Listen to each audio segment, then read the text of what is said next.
Hello everyone, you're watching Let's Talk About Prepping. I'm Tyler, your host, and in this video I want to talk about the supposed looming food benefits crisis.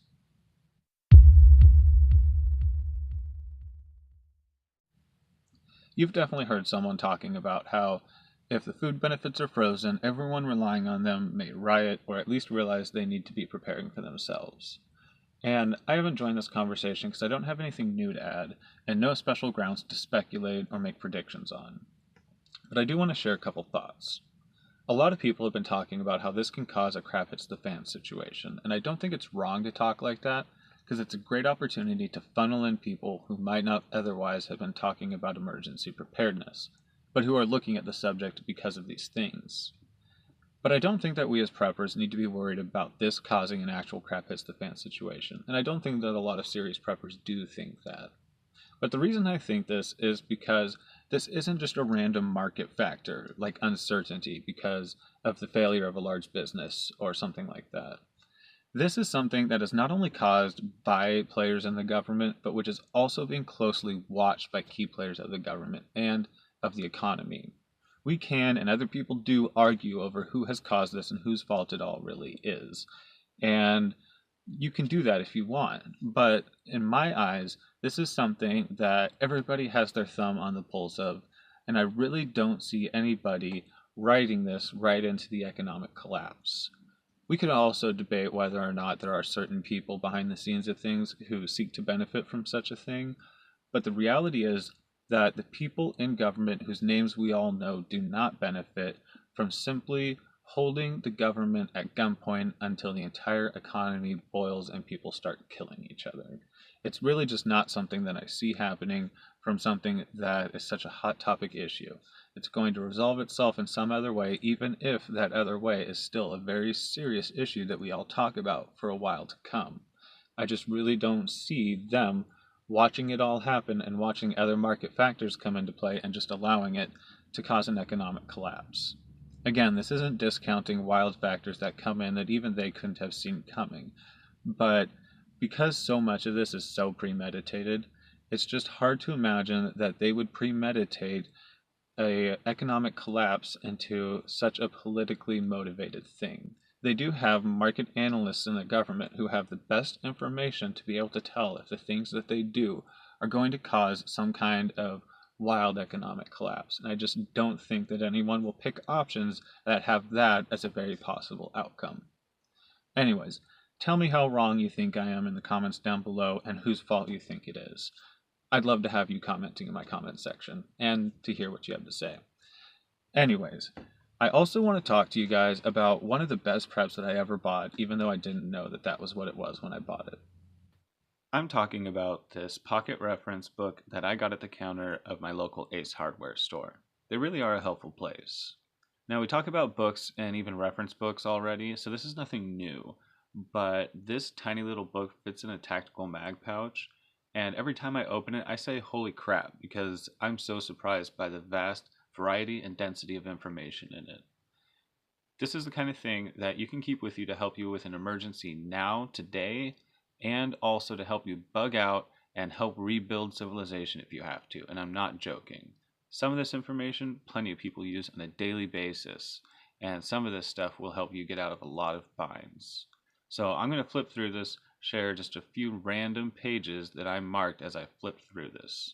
Now, right at the beginning, we have a chart of personal information like clothing sizes and different stuff with rows for the names of different people. And the table of contents will really show you the vast variety of information that is packed into this tiny little book. It has conversion tables, different information of various types, and even a 14-year perpetual calendar in the back. So our first bit of information here is just showing the densities of different gases, the composition of the atmosphere, and standard atmosphere measurements. And it jumps right into vehicle hours to travel a distance at different speeds. Google Maps won't always be there for you, and this could really help if you have to plot how to travel a good distance in a grid down situation. And so will this. Different tire sizes by how much they can carry per square inch. Very useful information so you don't blow your tires out trying to carry all your bug out supplies. Now, a lot of people want to bug out and try to build stuff without knowing what kind of wood they can use and how strong it is, and this kind of information is very useful, as well as how to mix concrete and mortar from scratch and how strong it can be, and how to signal to each other. Even if you don't have a crane or a hoist, you might need a signal over long distances, and this kind of information is in here, as well as computer ASCII codes and alt codes, which will be useful if you ever have to use a computer program not meant for a consumer, or if you have to read technical data. Knowing mathematical and scientific constants will be very useful. Here we have different batteries by size and composition and what they're capable of by amperage, etc.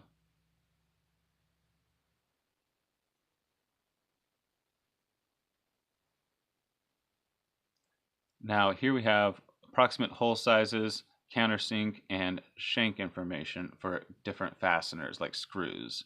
Pretty useful if you want to plan how to build something without putting your hands on it first. Now here we have a really good first aid section.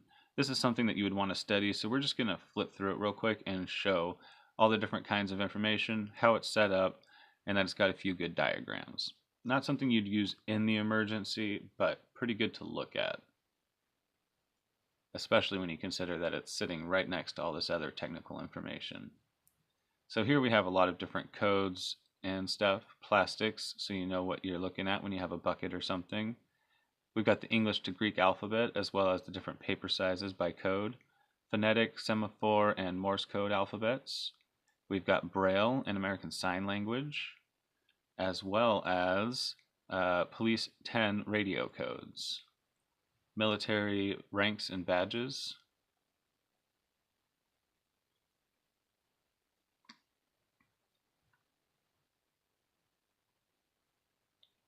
and here we have a variety of car rental toll-free phone numbers for various countries. That's one of those things that could be useful nowadays. Here we have different statistics like life expectancy based on current age and physical growth percentages for different ages.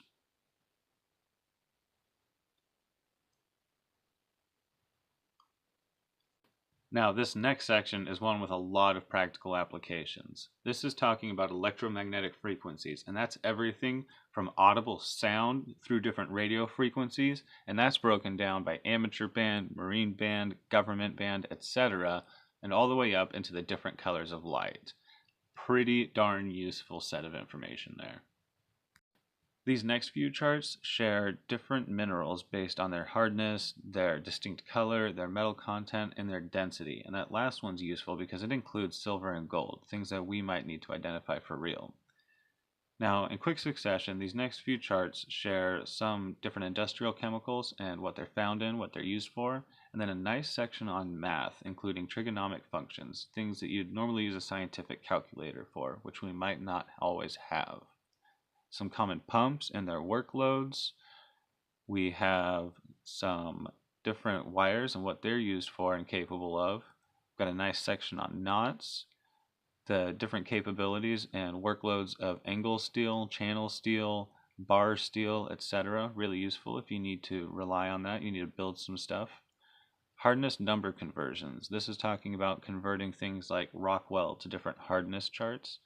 And then up next, we have a little chart showing the different uses of circular saw blades, which is pretty random, but I think it's great to have in there. A lot of people don't know what different masonry bits are for.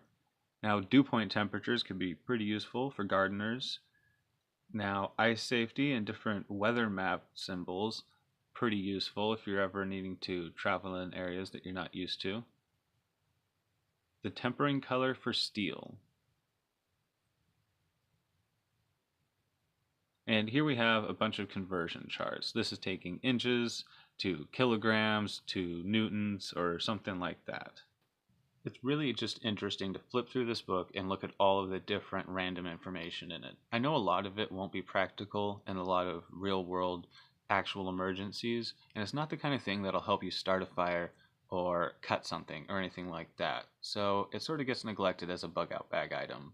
But a lot of emergencies are ones where you have to make plans, and there's a lot of uncertainty and missing information. And having something this tiny and mobile that has a lot of information that can remove a lot of uncertainty, I think is an essential item. It's going to give you a lot of confidence in a lot of situations. Remember, guys, knowledge is power. Anyways, I hope that was some interesting talk. Thanks for hanging in there, and stay tuned with Let's Talk About Prepping for future videos, everyone. Stay safe out there.